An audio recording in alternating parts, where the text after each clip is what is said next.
So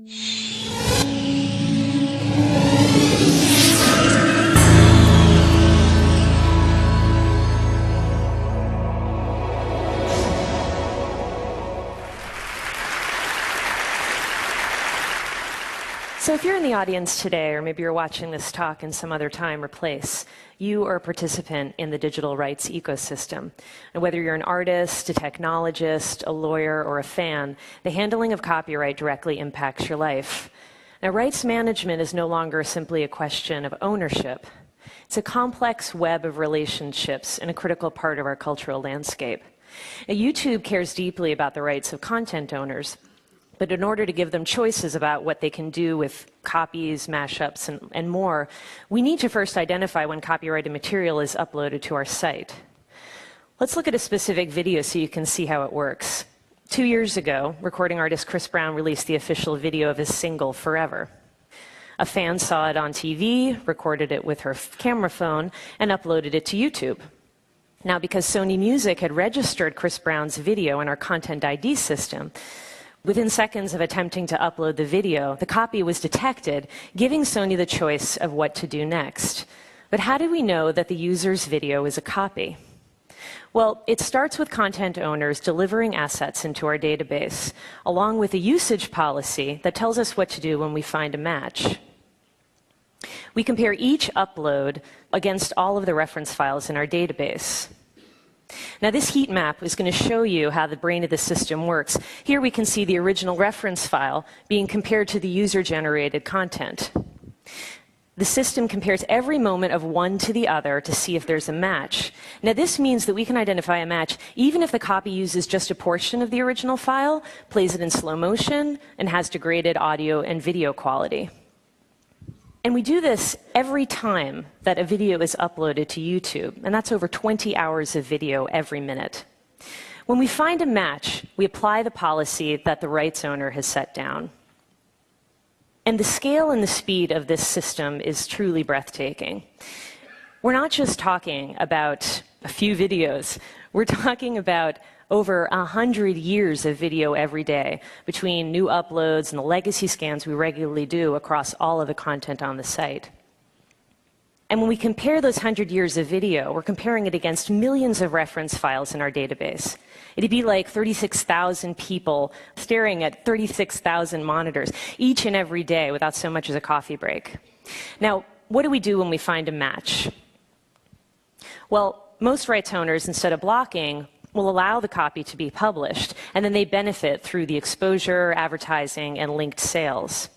Remember Chris Brown's video, Forever? Well, it had its day in the sun, and then it dropped off the charts, and that looked like the end of the story. But sometime last year, a young couple got married. This is their wedding video. You may have seen it.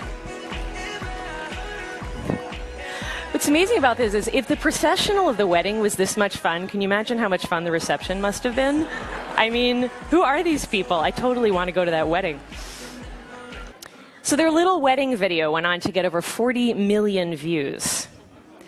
And instead of Sony blocking, they allowed the upload to occur, and they put advertising against it and linked from it to iTunes. And the song, 18 months old, went back to number 4 on the iTunes charts. So Sony is generating revenue from both of these. And Jill and Kevin, the happy couple, well, they came back from their honeymoon and found that their video had gone crazy viral. And they ended up on a bunch of talk shows, and they used it as an opportunity to make a difference. The videos inspired over $26,000 in donations to end domestic violence.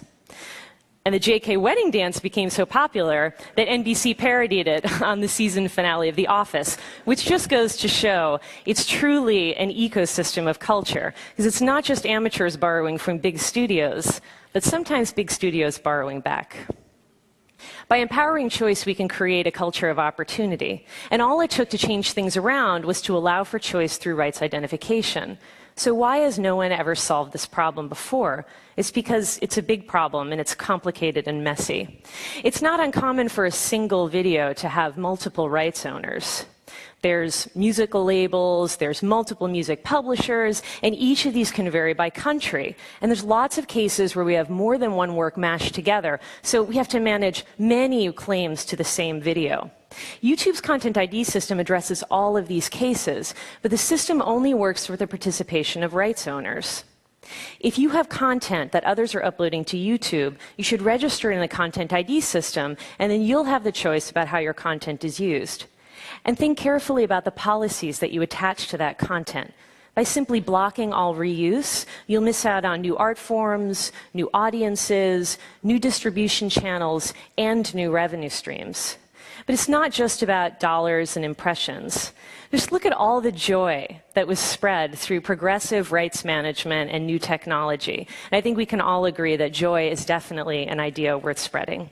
Thank you.